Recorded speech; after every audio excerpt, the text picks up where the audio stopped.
na kiongozi wa chama cha ACT Wazalendo Victor Sem, na tayari tunaye hapa kuweza kuzungumza naye masuala mbalimbali ya kisiasa ambayo yanaendelea hapa nchini. Muhimu zaidi kwako ni kuendelea kushiriki pamoja na sisi, lakini pia nenda kwenye ukurasa wetu wa YouTube kama ambavyo nimekuambia hapa, Mjomba Exaudi Mtei. Huko unaweza kushuhudia mazungumzo yetu moja kwa moja. Karibu sana. Sawa. Ngoja nikuwekee mic vizuri kabisa hapo. Yapo sawa hapo. Karibu. Asante sana, nashukuru East Africa Radio. Bari ya ACT Wazalendo. Nzuri, tunashukuru. Mambo yanakwenda. Hivi kwa yule ambaye afahamu, chama cha ACT Wazalendo kimekuwa na mfumo kidogo tofauti wa uongozi, tofauti na vyama vingine vya siasa hapa nchini. Nafasi ya mwenyekiti na nafasi ya kiongozi wa chama, kwa yule ambaye afahamu. Ni kweli chama chetu kina mfumo tofauti na vyama vingine. Kiongozi wa chama ni director translation ya party leader, mfumo ambao pia umezoeleka kwenye Jumuiya ya Madola, na kiutendaji majukumu yao, kiongozi wa chama anakuwa ni kiongozi mkuu, alafu yeye anasimamia upande wa sera kwenye chama, alafu mwenyekiti wa chama anakuwa ni msimamizi wa chama, vikao vya kamati kuu, halmashauri kuu, mkutano mkuu, na kusimamia maamuzi, utekelezaji wa maamuzi wa vile vikao vya chama. Na kiongozi wa chama ana kikao kimoja kinaitwa kamati ya uongozi, ambao wale viongozi wakuu 9, kuanzia kiongozi wa chama, mwenyekiti, makamu mwenye viti, katibu mkuu, manaibu na viongozi wa staff, mwenyekiti na kiongozi wa chama mstaafu ndio wajumbe, ambayo yenyewe ni kama kikao politburo, sio cha utendaji wala cha utekelezaji, lakini kikao cha muongozo wa chama. Kwa hiyo hivyo ndivyo tunavyofanya kazi. Okay. Umewasaidia kwa namna gani mfumo huu wa uongozi? Na unajua tuna tofauti ya namna ya kurithisha vizazi za sasa hawa ambao wako chini yetu. Kwanza umesaidia kutenganisha majukumu. Unaposema kiongozi anadili na sera, ina maana ilani, majibizano na serikali, ile muongozo wa kisera, interaction kati ya chama na government, na laja, kama kwa mfano tungekuwa bungeni, kiongozi wa chama ndo anakuwa msemaji wa chama kwenye masuala ya kisera. Mwenyekiti ni usimamizi wa chama, utendaji wa chama, vikao vya chama, utekelezaji wa yale ambayo chama, mifumo ya chama inavyoenda kuanzia ngazi ya tawi mpaka taifa. Sasa kuna mambo tunakaa kama chama, kama tukuu, halmashauri kuu, mkutano mkuu, kuna mambo ya kusimamia ambayo yameamuliwa na vikao mbalimbali, na mambo yale ya kikatiba ndio yeye anakuwa msimamizi mkuu, na mtendaji mkuu anakuwa katibu mkuu.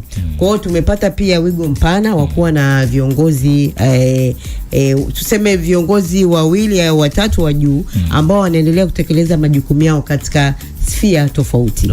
Lakini pia nafikiri ni kwa ajili tu ya mazoea, lakini mifumo iko hata Kenya ndivyo wanavyofanya kazi, na nchi nyingine nyingi kuna party leader anakuwepo. Uingereza kwa mfano, na sisi tunatokea upande wa Commonwealth, ni kitu cha kawaida. Lakini pia nafikiri ni utaratibu mzuri, kwa sababu chama kinapoendelea kufanya kazi, kuna interaction kati ya chama na serikali, masuala ya kisera, alafu kuna masuala ule ya ujenzi na usimamizi wa chama pasei. Kwa hiyo inatusaidia, tunakuwa na mikono mingi katika kutenda wajibu wa chama, na nafikiri pia kupata ufanisi, na pia kwa vile tunakuwa tuna majukumu specific yanatusaidia pia tunajikita kwenye yale majukumu yetu ya kila siku vizuri zaidi. Sio nafasi moja anakuwa amelundukiwa kiongozi, majukumu mengi zaidi. Yes, majukumu yamegawanywa, lakini tuna mfumo huo wa kuripoti kwenye vikao vya kitaasisi na usimamizi wa kitaasisi. Nataka kuwaona ACT sasa hivi, waone wapi sana, kwenye majukwaa au waone kwenye mijadala? ACT sasa hivi tupo kila mahali. Tuko kwenye mijadala ya kitaifa, tupo kwenye kutumikia wananchi kwenye udiwani, tuko bungeni, tuko kwenye baraza la wawakilishi, na pia tuna madiwani Zanzibar.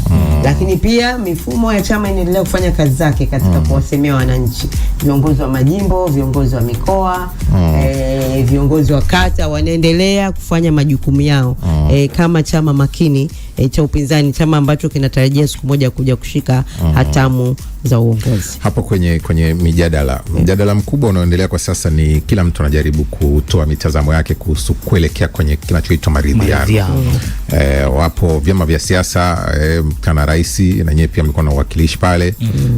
Wapo wengine hawakwenda, wapo wengine wanaamini maridhiano lazima kwanza vifanyike vitu fulani ndio yaanze. ACT inaamini nini kisikia mjadala wa maridhiano mpaka sasa?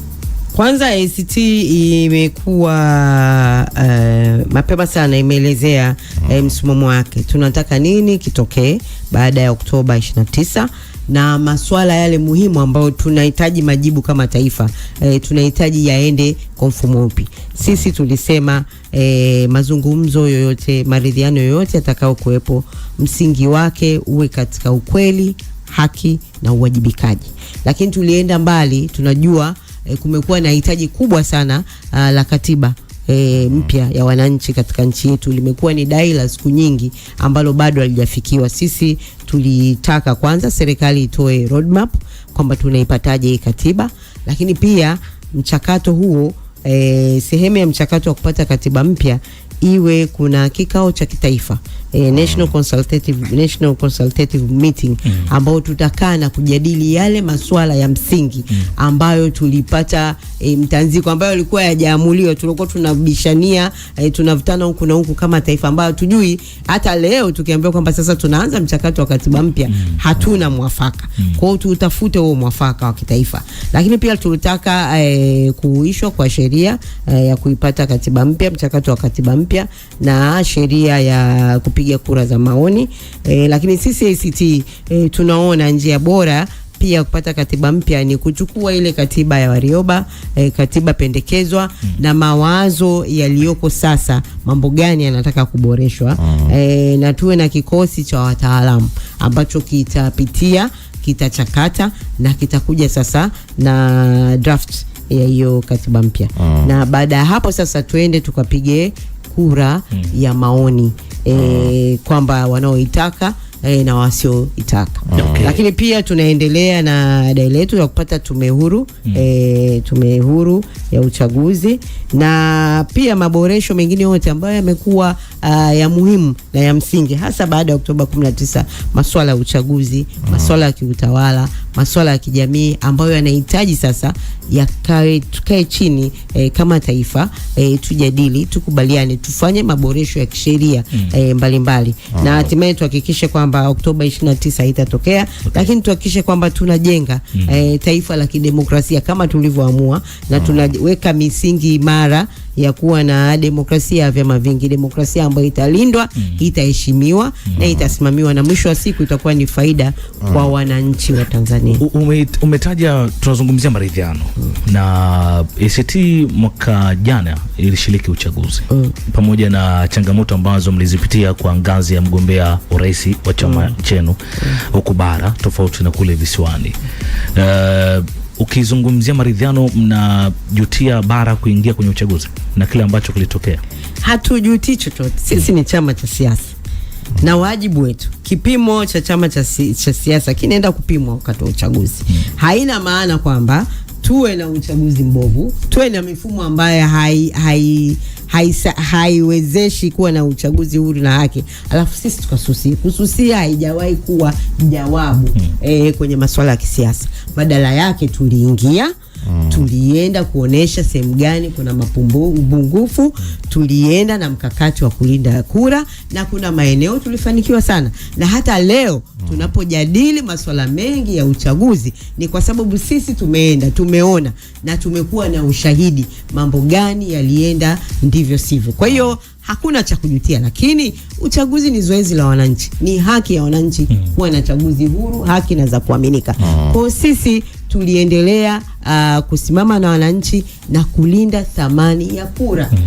Ile thamani lazima ilindwe na iheshimiwe. Wazee wetu walivyokuwa wanadai uhuru wa nchi zetu, walikuwa wanataka huo uwezo wa kusimama na kusema mimi nataka kiongozi huyu awe kiongozi, huyu hapana, huyu tupumzishe. Lakini pia utafiti unaonesha pale unaposusia uchaguzi, pale unapoachia chama tawala, chama kikongwe kikaendelea, ndio kinaenda mbele, kinaendelea kuweka mizizi zaidi na kufanya maamuzi mengine ambayo yanaweza yakawaathiri zaidi. Lakini pia jukwaa la uchaguzi ndio jukwaa sahihi la kuelezea namna gani ACT itakuja na sera bora zitakazobadilisha nchi yetu na namna gani Chama cha Mapinduzi hakijaweza kutimiza wajibu wake. Pale ndipo ambapo nchi nzima wanaogombea udiwani, viongozi wanaogombea ubunge, wagombea urais, wagombea uwakilishi wanatumia lile jukwaa kufanya hizo siasa. Kwa hiyo ni muhimu, manake imekuwa ni kama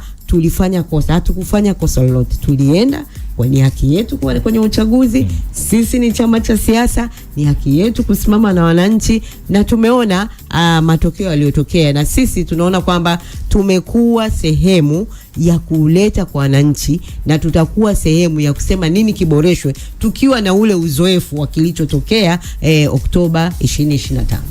Imani ya wananchi. Nyie mnafanya kazi kwa niaba ya wananchi. Mnaaminika kiasi gani na watu ambao wanataka hayo ambao nyie mnayataka? Wamezungumza matakwa mengi sana, masuala ya katiba, mabadiliko kwenye mifumo. Mkipima nyie kama chama, mnaona mnaaminika sana?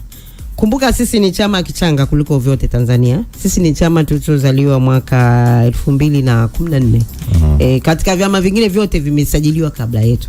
Na baada ya hapo tumekuwa ni chama kinachokuwa kwa kasi kuliko vyama vyote Tanzania. Ni chama ambacho kina mashiko maeneo yote ya Tanzania bara na Tanzania visiwani, tofauti na vyama vingine vyote nchini. Sisi ni chama pekee ambacho tunaweza kuita mkutano sehemu yote ya Jamhuri ya Muungano wa Tanzania na tukapata. Na sisi ni chama ambacho sasa hivi tunavyoongea tuna uongozi katika kila jimbo uliokamilika, kila jimbo la Jamhuri ya Muungano wa Tanzania, kila kata ya Jamhuri ya Muungano wa Tanzania. Na imani hii pia imeonekana hata wakati wa maandalizi ya uchaguzi. Tumeona jinsi ambavyo tulipata wagombea wengi kutoka kila eneo la nchi yetu ambao walitaka kugombea nafasi mbalimbali kupitia chama cha ACT Wazalendo, na hata zile sehemu chache ambazo tuliweza kufanikiwa kupata viongozi. Tuna viongozi katika maeneo mbalimbali ya nchi yetu. Kagera tuna madiwani, Rungwe tuna madiwani, Tandahimba, Tanga, kila eneo la Tanzania tumeweza kupata uwakilishi. Zanzibar ikiwemo tuna madiwani, wawakilishi na wabunge katika bunge la Jamhuri ya Muungano wa Tanzania. Mimi naona hiyo ni imani kubwa sana ya Watanzania. Lakini pia wamekuwa ni wananchi ambao siku zote wametaka kujua mnasema nini, lakini sio kujua tu, hata kututumia changamoto zao mbalimbali. Sisi ni chama ambacho kabla ya kuongea changamoto za wananchi tunafanya tafiti, tunasikiliza wananchi, tunapata mirejesho mbalimbali kutoka kwa wananchi. Akija mtu ambaye anataka kupima, umepima vizuri kwenye engo ya uchanga wa chama na nini. Akija mtu ambaye anataka kupima kwa matokeo kwamba ACT, tuambieni mambo gani mliwahi kusimama nayo ambayo mliyapinga au mliyasimamia kama msimamo wa chama hadi mwisho yakafanikiwa, kwamba hili tulienda nalo tukabadilisha mifumo tukaona matunda. Lakini kwanza inabidi mtambue, mnaweza kusimama na swala, lakini kubadilisha mifumo ni mchakato. Ukiangalia na mifumo yetu ilivyo, kwa mfano sisi tumekuwa ni wasemaji katika masuala mengi ya wananchi. Sisi ni chama pekee ambacho tumewahi kuita press conference ya waandishi wa habari tukiongelea mazao kama bei ya mbaazi, bei ya korosho, mbolea ya ruzuku, na yote hayo yamefanywa kazi. Stakabadhi ghalani yamefuatiliwa na yamepatiwa ufumbuzi. Tumeongelea kuhusu bima ya afya kwa wote, tumeelezea nini namna bora ambavyo tunaweza tukapata namna ya wananchi kuweza kuchangia na kupata fedha za kutosha kuwezesha kuwa na bima afya kwa wote bila kuwa na matabaka. mawazo yetu mengine ni mazuri, lakini hayajafanywa kazi wala hayajapokelewa. Kwa hiyo sisi hatuoni kama hiyo ni kushindwa, tunaona kama hiyo ni faida, kwa sababu tumetoa swala mbadala na liko mezani. Tumeongelea namna ambavyo serikali ilishindwa kutumia gesi, nishati ya gesi kwenye magari yake. Tumeongelea namna ambavyo tungeweza kuokoa fedha nyingi, na tumeona sasa hivi serikali imeelekeza watumishi waanze kutumia gesi kwenye magari ya serikali, ikiwemo mwendo kasi. Kwa hiyo imepunguza uhitaji wa nishati ya petroli na diesel, na bei hizo zimeendelea kupanda, lakini gesi imekuwa ni bei ya aweni, na tumeona mifumo hiyo sasa ikichukuliwa maeneo mengi na hata vituo vya gesi vimeendelea kuwa vingi. ACT imekuwa ikiongelea masuala mengi sana. Tuliongelea kuhusu kumuondolea mwananchi mzigo wakati bei ya mafuta ilipoanza kupanda kwa kasi, kwamba serikali ipunguze zile kodi zilizorundika kwenye mafuta ili mwananchi apate aweni. Na serikali ilifanya hivyo kwa miezi kadhaa, ilipunguza kiasi cha shilingi 500 nafikiri mwaka mmoja uliopita, na ikawa ni aweni kwa mwananchi.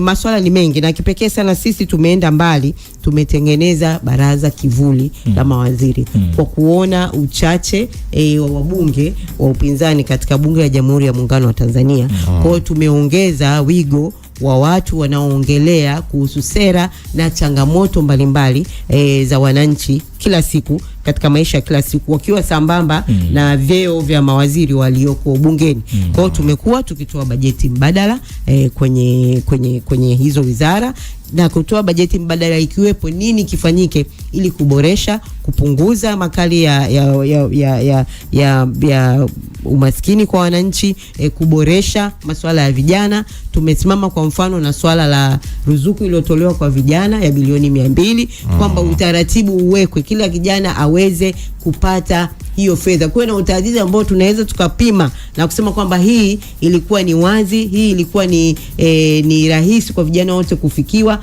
na kupata hizo hela na kuziweka kwenye masuala mbalimbali, ili vijana waweze kutengeneza ajira, waweze kujiajiri na waweze kufanya masuala ya kimaendeleo. Tumesimama kwenye masuala mengi, mfano swala la pension ya kikokotoo.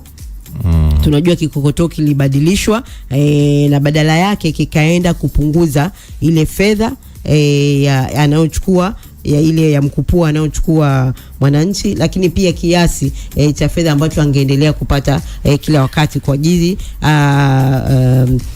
mfumo ulivyoendeshwa. Kwa hiyo tumeliongelea hilo na kuonesha jinsi ambavyo inaenda kumwathiri mwananchi, na kuonesha namna ambavyo tungeweza kuboresha ili yule mstaafu aondoke na fedha nyingi zaidi za mkupuo na apate kinua mgongo ambacho kitamsaidia angalau kuhimili maisha na sio vinginevyo. Turudi kwenye swala la katiba pamoja na maridhiano. ACT naamini nini kinapaswa kuanza, katiba mpya ama maridhiano? Wewe ni kiongozi wa chama.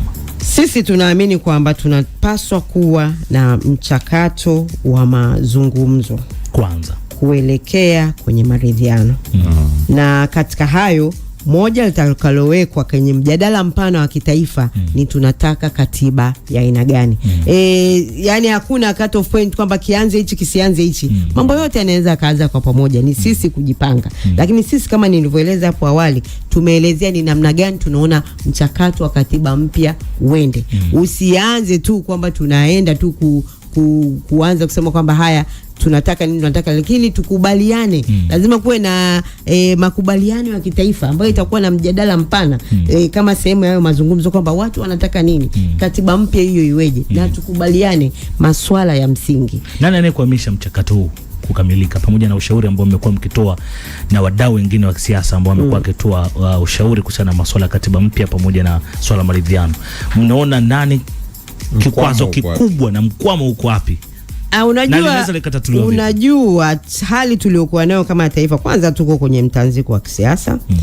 Tupo kwenye hali ya kuzima roho, na tunatakiwa tutoke hapo kutafuta uponyaji wa kitaifa. Kwa hiyo sasa wale wale instruments of power ndio wanajua kwamba wameweka utaratibu gani, lakini haijatuzuia sisi ACT kuwa sehemu ya avenues tofauti za kutafuta kwamba jamani tuanze kuzungumza, jamani huu mchakato unaendaje. Ndio maana tumeenda mbele na kutoa maoni yetu kupitia kamati kuu yetu, kutoa maoni yetu kwamba huu mchakato uende vipi. Sisi tunaona mambo gani yawe ya msingi kwenye mazungumzo. Ndio maana sema lazima mazungumzo yajikite kwenye ukweli, haki na wajibikaji. Tutafute ukweli. Mambo gani yalitokea Oktoba 29? Mambo gani ambao kwa kweli kama taifa tumekwama? Mambo gani tunataka kuboresha? Kina nani wanatakiwa wawajibike? Lakini pia tusimame kwenye haki. Kuna watu wamepoteza maisha, kuna watu wanahitaji fidia. Kuna haki za kimsingi ambazo ziliminywa au zilipokwa wakati wa michakato hii yote, na tujue ni namna gani sasa tukubaliane namna gani tunatakiwa kutoka hapo. Huu unatakiwa uwe ni mjadala mpana wa kitaifa na sio mtu mmoja, mjadala ambao utashirikisha wadau wote wa muhimu wa jamii ikiwemo vyama vya siasa. Mnaamini hili linaweza kuja kufanikiwa kwa sababu kama swala la katiba lijaanza kuzungumza nyakati za sasa, swala la maridhiano lijaanza kuzungumzwa kwa nyakati za sasa kabla hata ya uchaguzi na hata huko miaka ya hivi karibuni, mnaamini itakuja kufanikiwa kama tu wenye mamlaka ambao wanazungumzia bado wanaendelea kutawala na vitu vinazidi kwenda? Sisi tunaamini litafanikiwa iwapo kuna utashi wa kisiasa. Masuala yote ni maamuzi ya kisiasa na kutaka mambo haya yabadilike, yaboreshwe na hatimaye taifa lifaidike. Msukumo unatoka wapi sasa? Msukumo unatoka hata sisi kama chama tumekuwa tukisukuma na tukiongelea, na tunategemea wadau wengine wote wataendelea kutoa msukumo ili mamlaka sasa ziweze kurespond kutokana na msukumo wa wananchi, kwa sababu kazi ya mamlaka ni kutumikia wananchi, sio kufanya tu mambo yao wenyewe. Kwa hiyo sisi kama sehemu ya jamii kubwa, sisi kama chama cha siasa ambacho kinatambua wajibu wetu wa kiongozi kwamba haya masuala hapa hayajakaa sawa, ni masuala ambayo tunatakiwa tukae na tumependekeza tukae kwa mfumo mpya ili tuyapate. Hata ikifika 2030 sawa? Mimi binafsi kama kiongozi sioni kama tutafika 2030 kwa sababu ni masuala ambayo yamekuwa yakidaiwa kwa muda mrefu, na pamoja na kwamba muda umekuwa ni mrefu, naamini kila jambo linafikia wakati lazima lifanyike ili mambo mengine yaweze pia kufanyika na kufanikiwa. Kwenye umesema wadau wengine pia na washirika waungane na nyie. Mimi nikitazama upinzani ni kama niuliza swali la awali masuala ya imani kwa wananchi kwenu, lakini hata wapinzani wenzenu pia ambao wanaonekana wana nguvu kwenye kupressurize vitu vitokee ni kama hawaamini pia nyie Chadema. Nisingependa sana kuzungumzia swala ya chama unachokitaja, lakini mimi naamini kazi ya vyama vya upinzani inawezekana tukatofautiana sana kisera, kimtizamo, lakini naamini vyama vya upinzani makini tukiamua kuna masuala muhimu ya msingi ya wananchi ambayo tunakubaliana.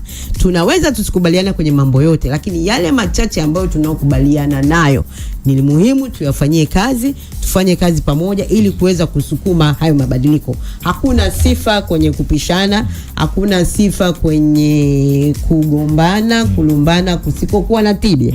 Tulimbanie hoja.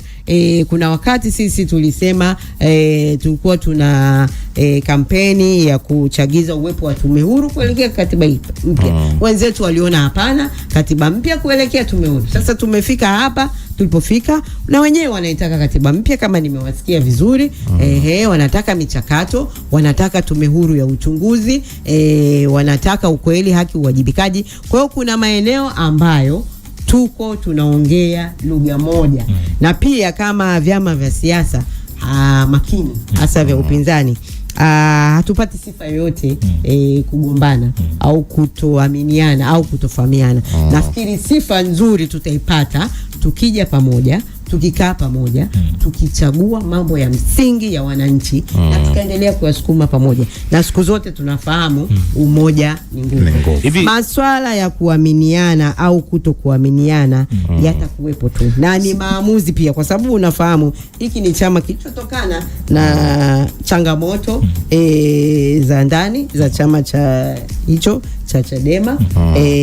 Na lazima msiaminiane. Kwa hiyo ni lazima kuna kuwa na ile ego fulani ya watu kutaka kuona kwamba hawawezi kuwa hivi, hawawezi kuwa vile, lakini hizo ego hazitusaidii kwa sasa. Tuelekeze ego zetu kwenye kutatua changamoto za wananchi. Tutakuja kumalizana vizuri tukirejea baada kama dakika 2 za kupata news updates hapa, walau tugusiwe pia kile ambacho kinaendelea kwa sasa Zanzibar. Tujagusia kabisa, na kuna mambo mazuri yanaendelea kule, tutakuja kujadili, mtupe pia updates za kule, lakini kwa time hii ni time ya news update.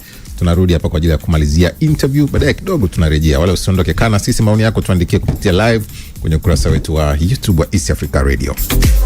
Hitimisha the interview kutokea Super Breakfast ya East Africa Radio. Asante kwa kufuatilia news update. Muda mchache ujao pia atakapotimia saa 2:15 tutakuwa hapa kwa ajili ya kibiashara zaidi. Bado tupo na kiongozi wa chama cha ACT Wazalendo Dorothy Semu. Asante kwa wale ambao mmetuandikia jumbe zenu, mnatufuatilia kutokea maeneo mbalimbali tunaposikika kwenye ukanda huu wa Afrika Mashariki na duniani kwa ujumla. Huyo anasema sawa, asante kwa maoni yako na wafuatilia, asante.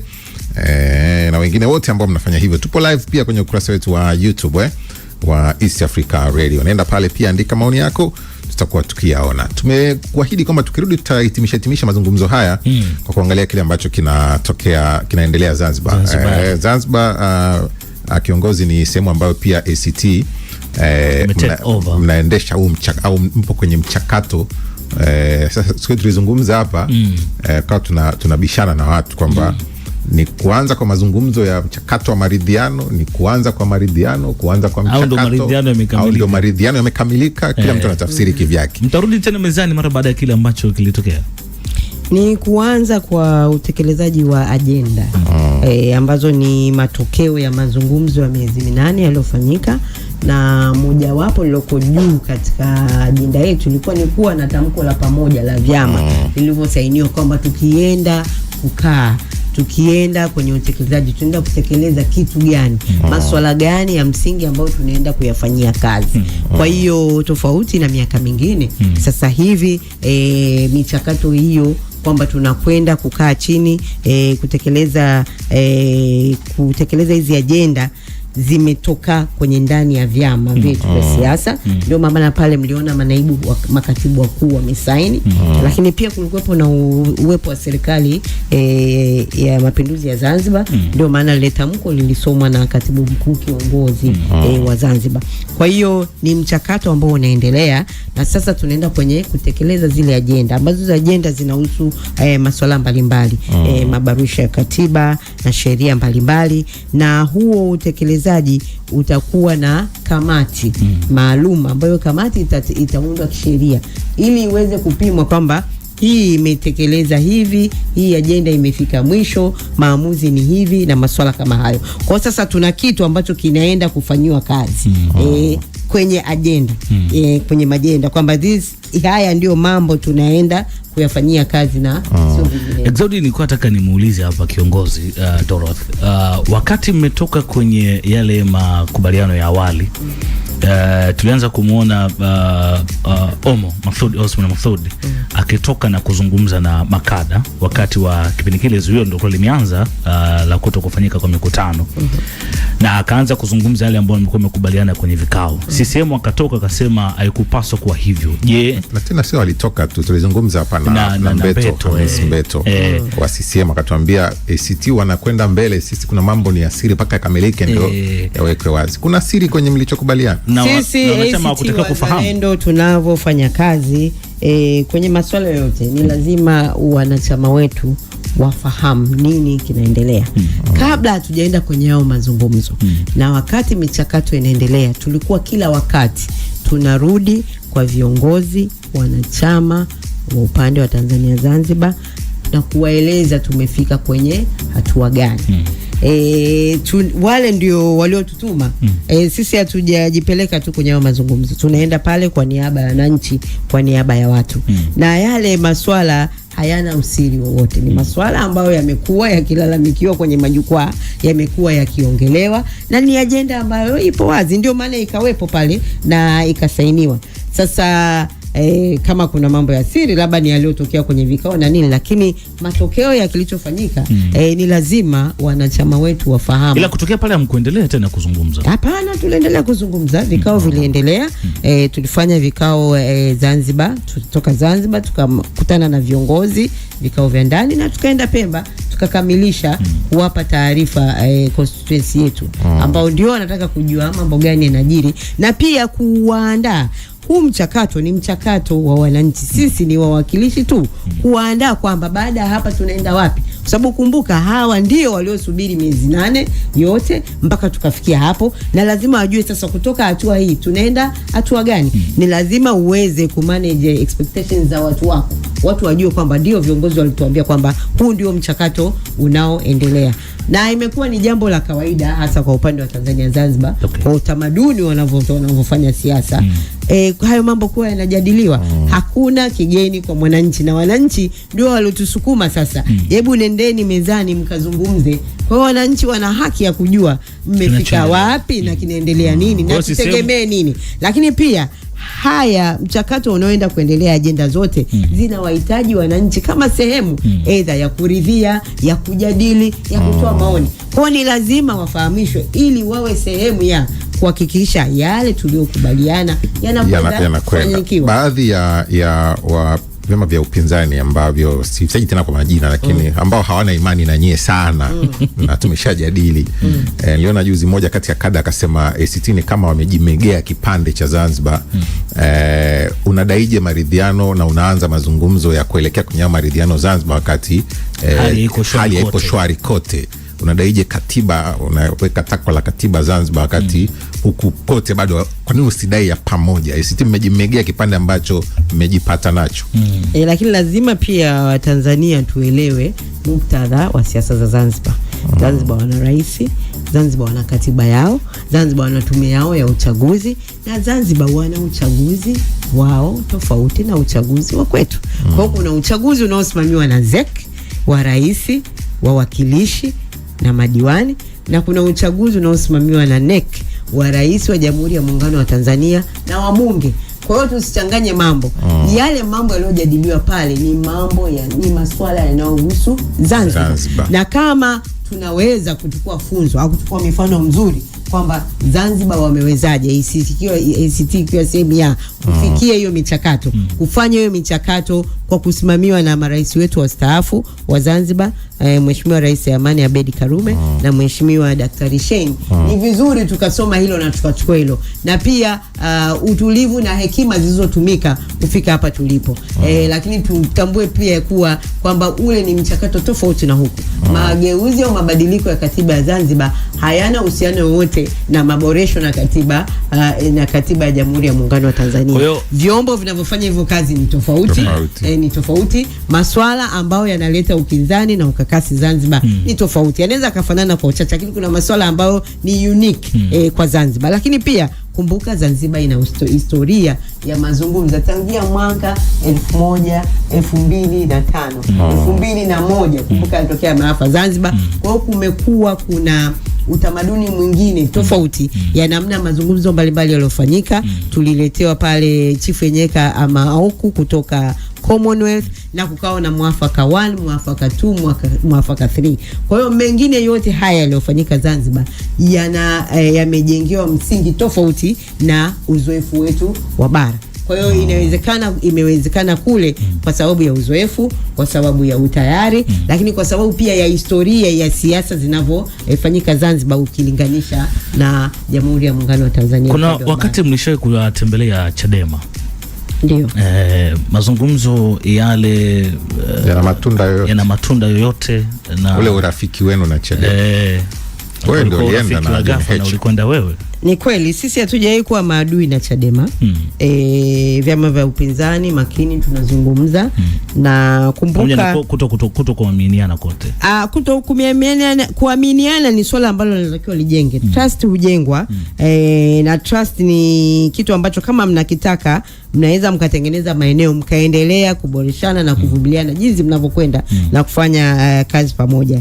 Ile ilikuwa ni mimi kama kiongozi wa chama nilipata wasaa kuwatembelea wenzetu Chadema kwanza, kwamba walikuwa kwenye kifungo cha karibia mwaka mzima cha kutokufanya siasa, kuwajulia hali na kuwatia moyo kwenye harakati za kisiasa. Hilo ndio lilikuwa lengo langu, na naamini kwa niaba ya chama changu lile lengo lilifanikiwa. Na kama kuna masuala mengine yote tumekuwa tunazungumza hapa na pale. Na tutakapoona kuna masuala ya kuhabarisha umma kutokana na mazungumzo kama masuala yote, nafikiri tutafanya hivyo. Hivi ACT kwa bara huku ni namba ngapi unaipa? Namba ngapi yani? Kwa sababu kama ni uwakilishi wa madiwani sisi ndio tunaongoza. Kama ni uwakilishi wa bunge sisi tunaongoza. Sasa sijajua ni namba 3 kutokea wapi. Yani, katika zile 3 namba 1 mpaka 3 tumepewa imani na wananchi kwenye maeneo mbalimbali. Tunaendelea kufanya kazi yetu kama chama cha siasa cha upinzani makini, lakini pia tunaendelea kusemea masuala mbalimbali ya wananchi kama chama cha upinzani. Bwana, sisi tunakushukuru sana. Mimi nikimsikiliza na kumtazama Dorothy Woga naona kiongozi fulani hivi wa serikalini au kiongozi fulani hivi mkubwa kwenye nchi. Sijui kama wewe unaliona peke yako, unaliona na wewe pia. Kinaonaga kama ni mtu fulani ambaye akipata wizara fulani hivi ukapata waziri mmoja wa elimu mzuri hivi naweza kupokea ikija. Tunashukuru. Sasa mimi nafikiri kazi yangu ni hii niliyopewa na watu wa ACT Wazalendo ya kukiongoza chama. Wala asante sana kwa ujio wako na asalimia sana ACT Wazalendo. Asante sana. Haya, sisi tukirudi hapa ni habari za ni kibiashara zaidi. Kana sisi mpaka 3 kamili za asubuhi. Mimi naitwa Kizaudi Mtego. Godfrey Mengele pia bado yupo hapa. Ndugu zangu, kama rais halali, wewe usingizi unaotoa? Tunajua una pilika nyingi sasa. Watu wame